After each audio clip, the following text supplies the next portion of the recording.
ओम नमः शिवाय। हर हर महादेव। जय शिव शंभो। दोस्तों, आप सभी का आपके अपने चैनल में बहुत स्वागत और आपका बहुत आभार है।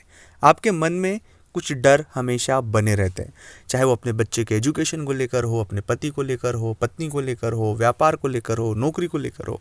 एक ऐसा डर जो सामान्य स्थिति से नहीं होता है, आपके मन में एक हमेशा भय। जब भी आप वो बात सोच लेते हैं तब आप खुद के मन में सहम जाते हैं। आपके मन में एक बहुत नकारात्मकता जगह बना लेती है। उस बात को सोचने के बाद आप उस बात से 2-3 दिन तक परेशान होते हैं, बहुत दिनों तक परेशान रहते हैं।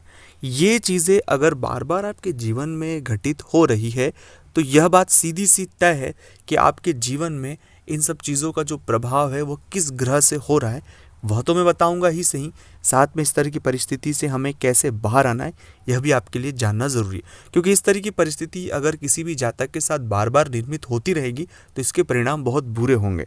और जो हम मन में सोच रहे हैं, जो चीज़ें हैं, इससे हमारी योग्यताएं कम होती है, इससे हमारे कॉन्फिडेंस लेवल कम होता है, इससे जो चीज़ें हम सही करना चाहते हैं वो सही चीज़ें सही नहीं कर सकते।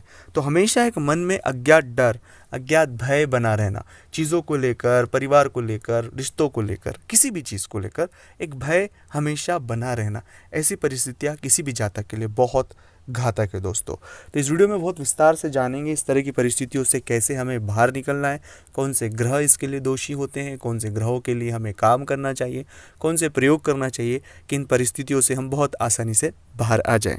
अगर अभी तक आपने चैनल को सब्सक्राइब नहीं किया है, चैनल से नहीं जुड़े हैं, तो आपसे एक छोटा सा निवेदन है कि चैनल को आप सब्सक्राइब करें, कमेंट्स में भोलेनाथ का नाम लिखें। अगर आप चाहते हैं अपनी कुंडली का विश्लेषण करवाना, जीवन में कोई तकलीफ, परेशानी या कोई प्रश्न जिसके बारे में आप अपने बारे में जानना चाहते हैं, तो स्क्रीन पर नंबर चल रहे हैं, आप व्हाट्सएप पर अपॉइंटमेंट लेकर बात करें। उसका फीस शुल्क लागू है दोस्तों। जन्म तारीख, जन्म समय, जन्म स्थान पता होना अनिवार्य है। जो भी आपके प्रश्न हो उनके जवाब आपको ज़रूर मिलेंगे। जब कभी भी ऐसी परिस्थितियाँ आपके साथ अगर निर्मित हो रही हैं, बार बार इस तरह का ज्ञात डर जो जीवन में बहुत हद तक आ रहा है, तो यह राहु और केतु की एक ऐसी जुगलबंदी है कि व्यक्ति को हमेशा भ्रम में रखती है।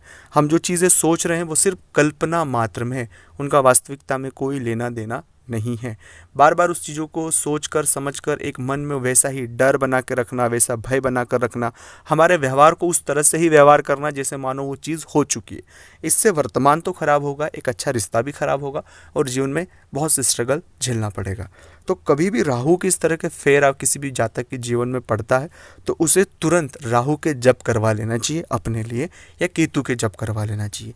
दूसरी बात है कि जितना हो सके उतना आप सोचने से बचे उस विषय को, क्योंकि जितना आप ज़्यादा सोचने की और उस विषय पर जाएंगे तो नकारात्मक ही सोचेंगे, अच्छा आप नहीं सोच पाओगे।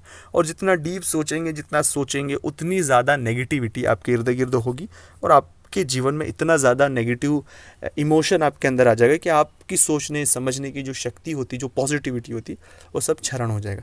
तो प्लीज़ ऐसा ना करें। ये राहु का बहुत माया जाल होता है जिसमें व्यक्ति एक भ्रमित जीवन जीता है, भ्रम में जीवन जीता है। तो भ्रम से बाहर निकले, सच के करीब रहें, सामान्य सी चीज़ों को यकीन करके आगे बढ़े। सामान्य जो चीज़ें होती उनको बस बेसिक्स पर रहें, आगे डीप थिंक ना करें। दूसरा है कि इस परिस्थिति के लिए गुरु मंत्र का जप भी बहुत इंपॉर्टेंट है। मैं हमेशा अपने हर वीडियो में ये बात कहता हूँ कि नहीं है तो नमः शिवाय का जाप आप अवश्य रूप से करें। अगर ऐसा फिर भी बार बार आप नहीं निकल पा रहे इस तरह की नेगेटिविटी से, तो आपको राम रक्षा स्तोत्र रोज नियमित पढ़ना चाहिए, उससे आपको बहुत फ़ायदा मिलेगा। तो ये प्रयोग करने से आपके जीवन में बहुत फ़ायदा मिलेगा। नमः शिवाय।